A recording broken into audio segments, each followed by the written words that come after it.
Taylor. Hey man, how's it going? Good, man. How are you? I'm good. Where are you? Montreal. You're here in Montreal. I thought so. Yeah, man. But like me, you're not from here originally. No. I'm from California originally, fourth generation Cali kid. So how'd you end up in Montreal? I'm married a French Canadian chick. That's my excuse too. You too? Those Canadian girls, I'll get you every time. Hard to beat, huh? Yeah. I've been reading up a bit about you. I'd heard your name before, but obviously when I knew we were going to be talking, I thought, well, obviously I'm going to check out like what this guy's all about.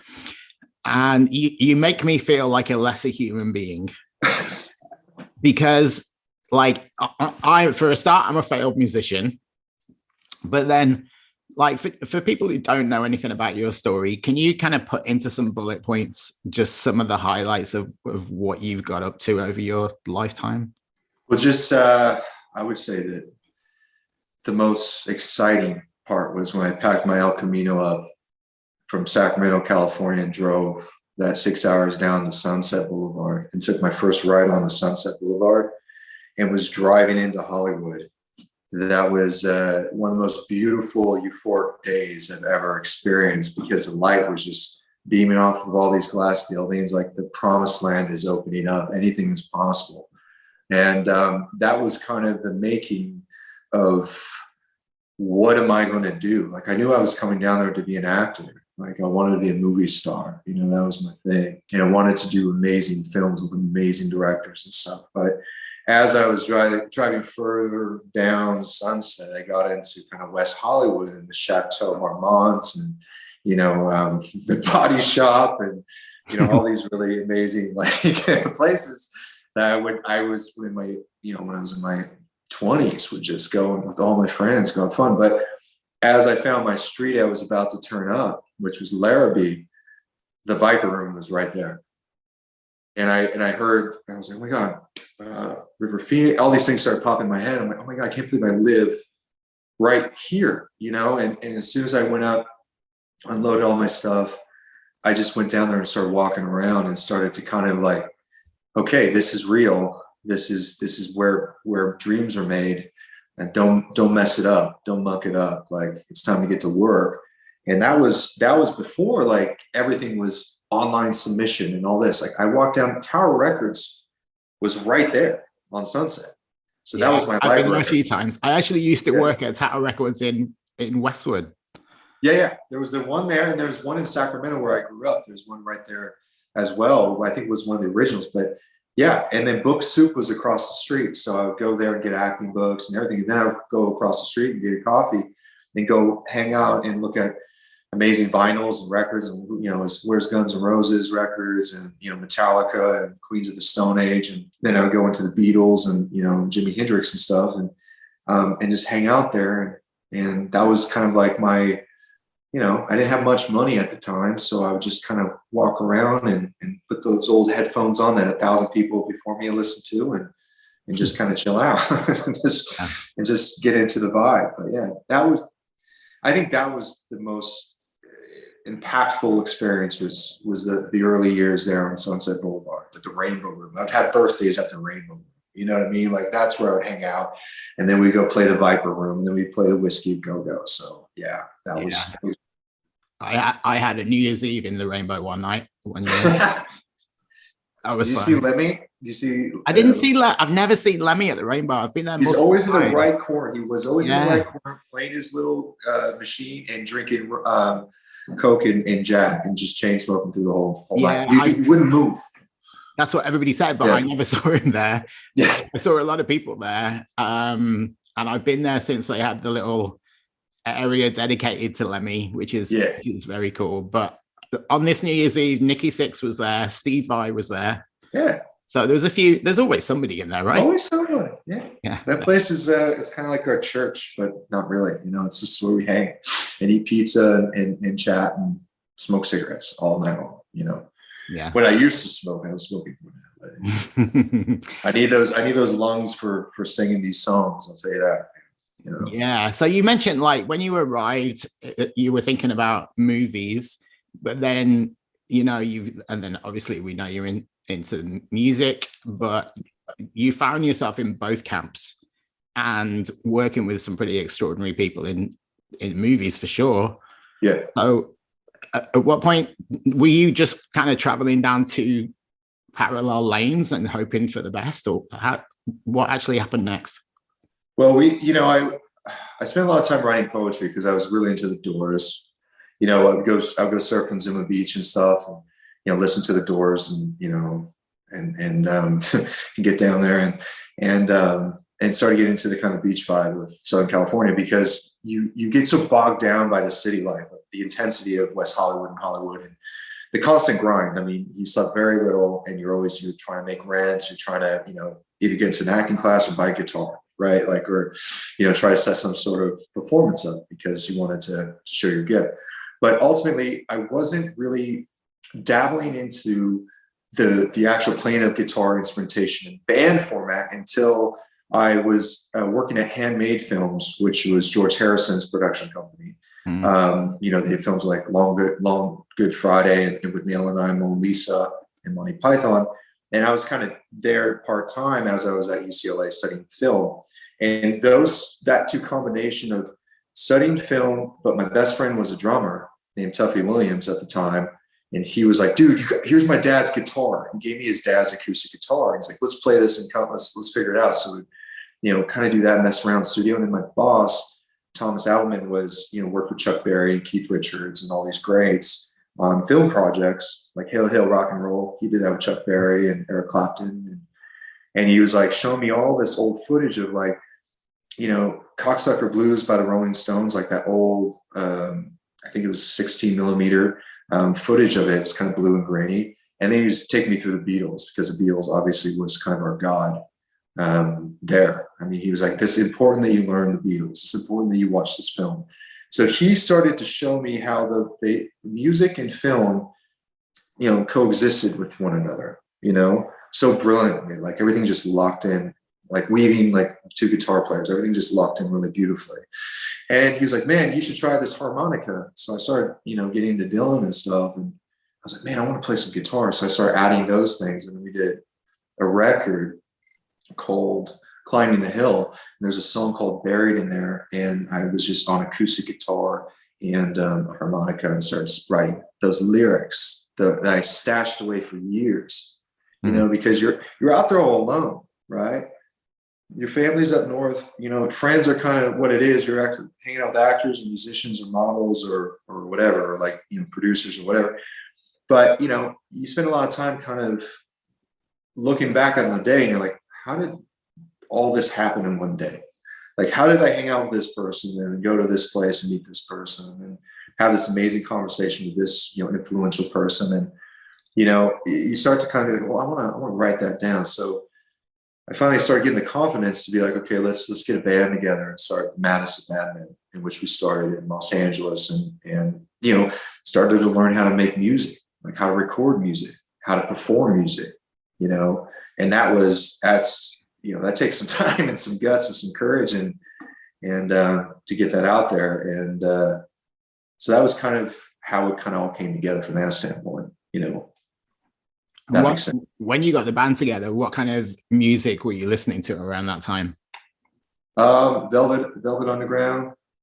I was listening to a lot of Lou Reed, like his stuff afterwards, Iggy Pop and the Stooges. Yeah.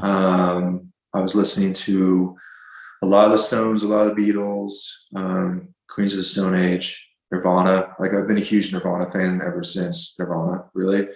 And then that kind of segued me into getting into Foo Fighters, early on Foo Fighters. Always a huge Metallica fan, Slayer fan, Pantera, White Zombie.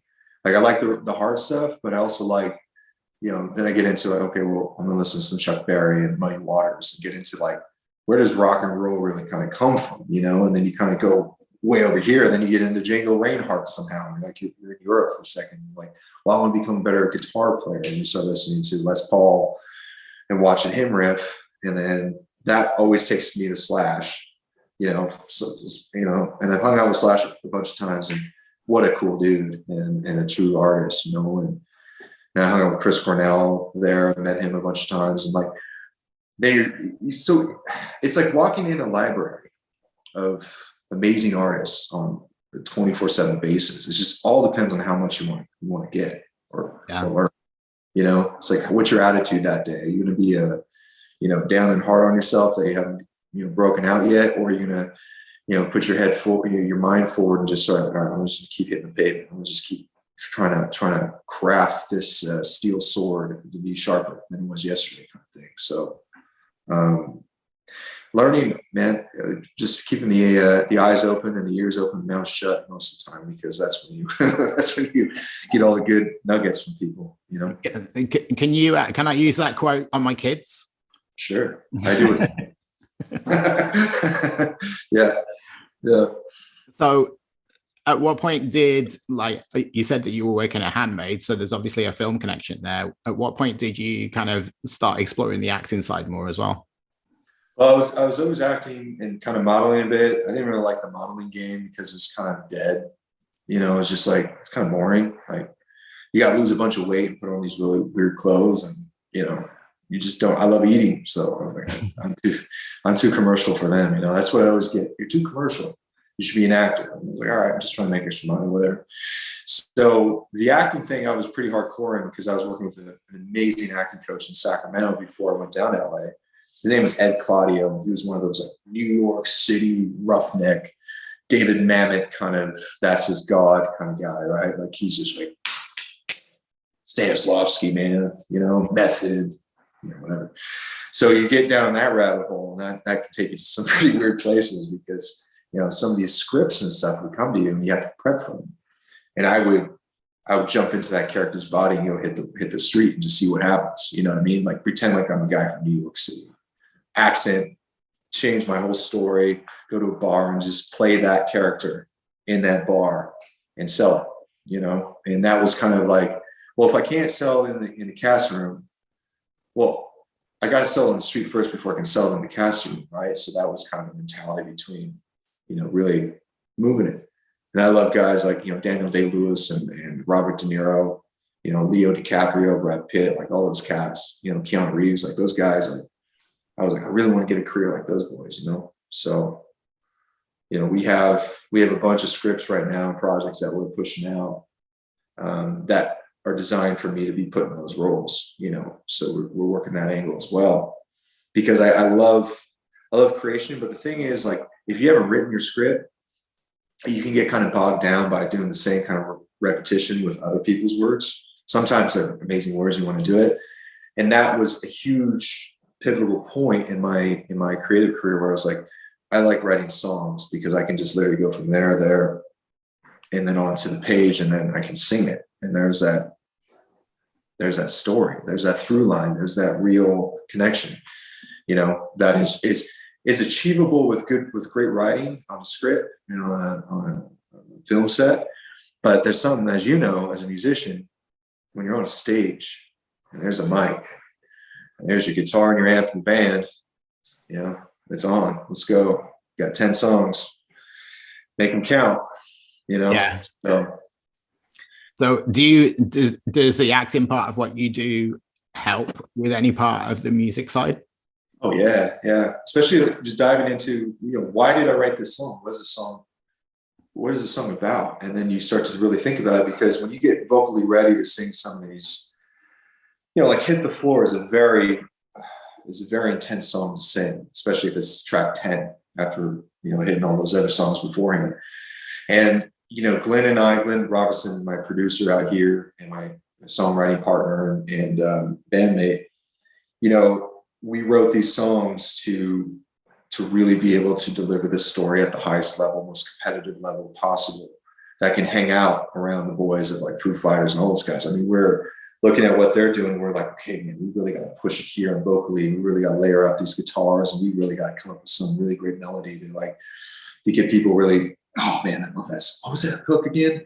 And so there's a lot of effort in all those things. But when you have the background I have, it's very helpful. I've had a lot of amazing teachers and people I've met along the way that have given me some great nuggets to do it. But it's also repetition. You just got to keep doing it, keep doing it.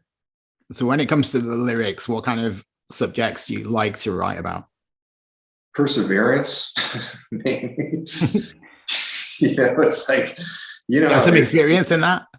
Yeah, dude. It's like the music business is out to kill you half the time.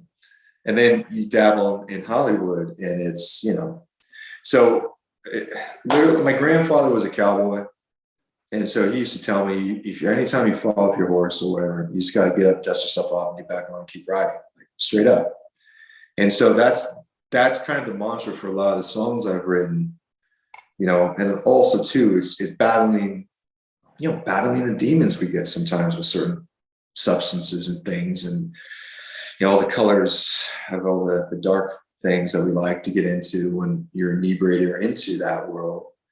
And trust me, I've shared many, many long nights, and long days in all different shapes and sizes.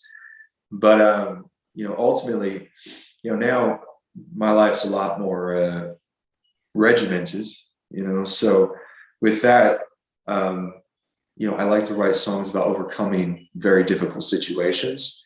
And also, especially with Justified and stuff, it's about the justification of you as a human being and justifying yourself in the element of like, this is what I want to do, and this is what I'm going to fight for, and this is what I'm going to accomplish, and we've gone through 2 years of a really difficult, COVID pandemic, and potentially World War III, we'll see.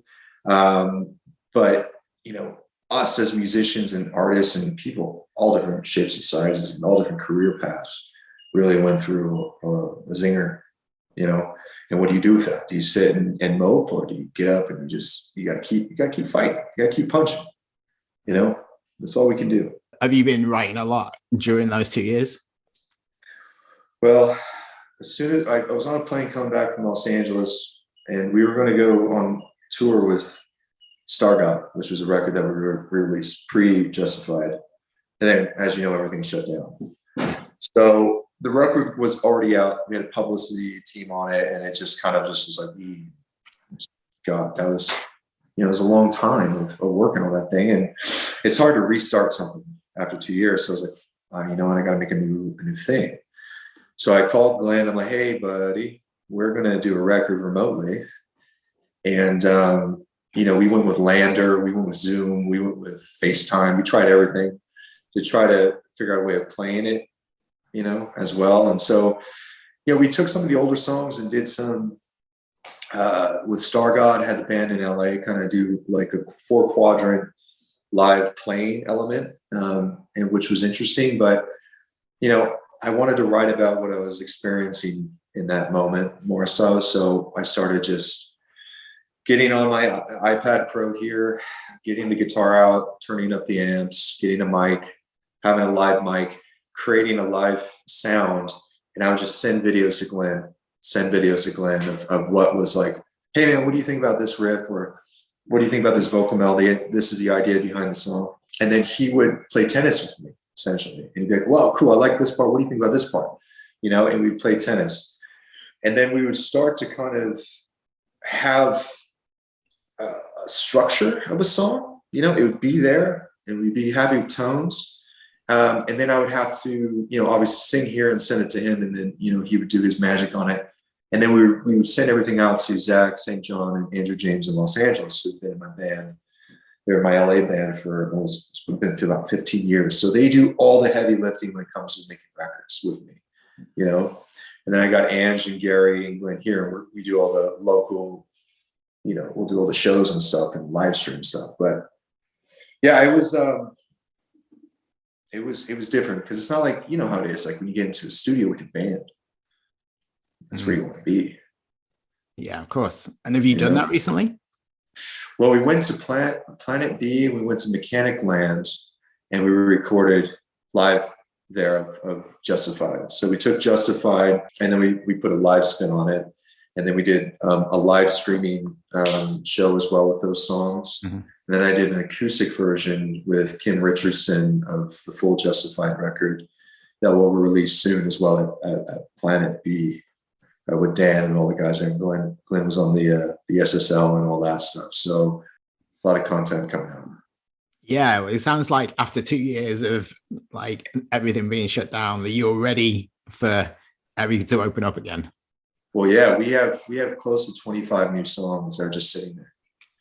And so Justified took 10 of those songs. We still have another 15 that were just, they're like full tracks on top of having Atmos recordings or masters of those songs and live recordings of those that we have to mix of, in studio stuff. But it just doesn't shut off. My brain doesn't shut off when it's, how it is. It's like once you open up that box, that's all you want to do is make songs. You just want to keep fine tuning your instruments. So speaking of instruments, what instruments do you actually play? I think you play more than just guitar, right? Yeah, I mean, now I'm getting into bass quite a bit. I've always loved bass as a writing tool to get the rhythm and the flow and the kind of the Motorhead-ish tone to it. Just throw a distortion pedal on the bass and have fun for the whole afternoon. And then I bought my kid a electric drum set, so I've dialed in all these amazing plugins on it. And I got this Behringer X Air 18, and so I can really create a really nice ambiance in my studio downstairs of live sound. And then I just sit there and I just hit the kick and I grab a guitar or bass and I sing on it, and try to create as much live perspective as possible, because that's where I feel very comfortable when it's loud. Yeah, I'm getting that vibe. Yeah, I want to hear the tubes burning. I want to hear them like crackling and everything. So if somebody had never heard your music, is there one song that you'd want them to start with? Off the new record, I say hit Justified. Off an older piece, I really love her Fiery Ways, and that was on a Static in Her Head EP we did. I think it was back in 2013. That's one of my favorite songs of all time, because it starts off very, very, very slow, and then when the hook comes in, it gets hard, and the bridge is my favorite section of that song. But also Get Some More is pretty good. I think that's kind of that's one of our signature kind of vocal places, or I like to go nice and smooth and sexy. But then when you pump into Run, or Hit the Floor, or She Seeks Me, we start to really kind of floor it pretty heavily, and then I start to go up a lot more octavely than I normally do. So that takes a lot of training on its own just to maintain. So vocally every day, working it, running, martial arts, whatever the hell I can just do to keep without, just keep singing, really. Yeah, well, it sounds like you have plenty of stories to tell. Like if you ever get in a bar with people, and even if you're pretending to be somebody else, you've got a lot of stories. It's only going to be like, I got to send this audition on tomorrow, so I got to test this out. You know what I mean? Like, yeah, but no, for me, it's fun. But normally, if you see him on the street, I won't be a wackadoo. Like, hey, I am from wherever, and I'll be pretty approachable, very approachable dude. So. Yeah, I'm sure. So, one last question we like to do in these interviews sometimes is, you've heard about fantasy football, I guess, where you pick all your favorite players to make your fantasy. I want to play fantasy rock band with you. So I want you to pick, well, you can pick as many people as you like, but obviously we need vocals, drums, guitar, bass, maybe keyboards. Up to you. All right. Okay. John Bonham on the drums. 1000%. Chris Cornell on vocals. Josh Home on electric rhythm. I'll put him on rhythm because I want Jimmy Page in there as lead. Backing vocals, I would love to have George Harrison. I would love to have Lisa Price from the Stones and Bernard Fowler there too. Nice. That would be great. For keys, for keys, Tame Impala, like one of those guys in there. doing some wicked things on synths. Yeah, I like that. Oh, Johnny Greenwood too. He would have to find a place, a seat. I'm sure Johnny Greenwood would find a place. He'd be like on everything. Yeah. Johnny, do that and that and that. So yeah, I think that would be. Oh, and then obviously just like on harmonica, Dylan just chilling on the harp somewhere, just doing something that made sense for the song that we're doing. And then Chuck Berry just doing his walk just across the stage. But in key and tunes. His guitar has to be tuned because there's a lot of those shows I've seen. He's always like out of tune a little bit. It drives me nuts. I just want to go and tune his guitar and just be like, here. But he's like, fuck off, man. I'm the king of rock and roll. Yeah, that's it. He invented his rules. His rules. I mean, sorry. Just the E's a little sharp, bro. Amazing. Well, what you just described would be a feast for the eyes and the ears. So yeah, I would love to see that as well. So what's next for you now? Like you've got new music in the works, but what's the plan for 2022? Well, listen, we want to play locally around here. I mean, we're talking to bookers and trying to get the festivals going. I mean, we're totally open for whatever's happening here. It just seems like it's on a hurry up and wait right now because people are like, oh yeah, we're kind of open, but we're not. We're at capacity, but we're not. So we're going to do a big press run with Austin and Secret Service publicity right now. We got a lot of stuff lined up. And then, Glenn and I are back in the studio on Friday working out some new tunes. I have another song called Where Is the Love that we're dedicating to the people of Ukraine. So there'll be a music video for that and a really beautiful kind of Johnny Cashian country ballad with that track there.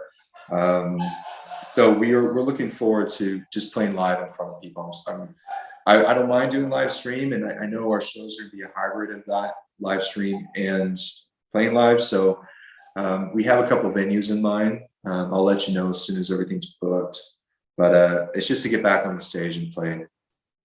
So nothing official yet, but things are percolating right now. So excellent. Well, I hope it happens sooner than later for you. Me too. I hope maybe I'll be around and I can come catch you in a room.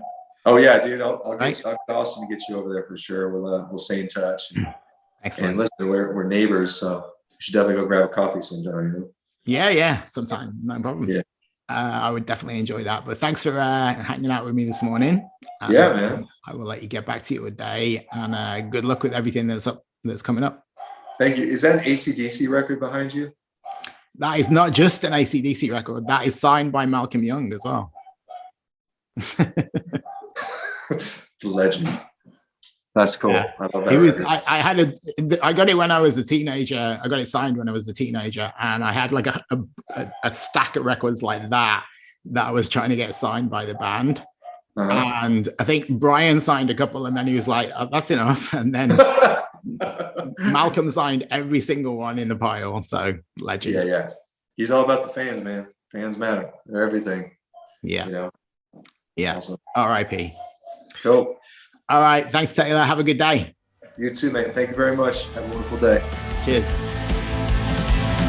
The devil can't hold me down again. Nor the darkness it brings that cuts my heart into you. I know my truth is to fight this again.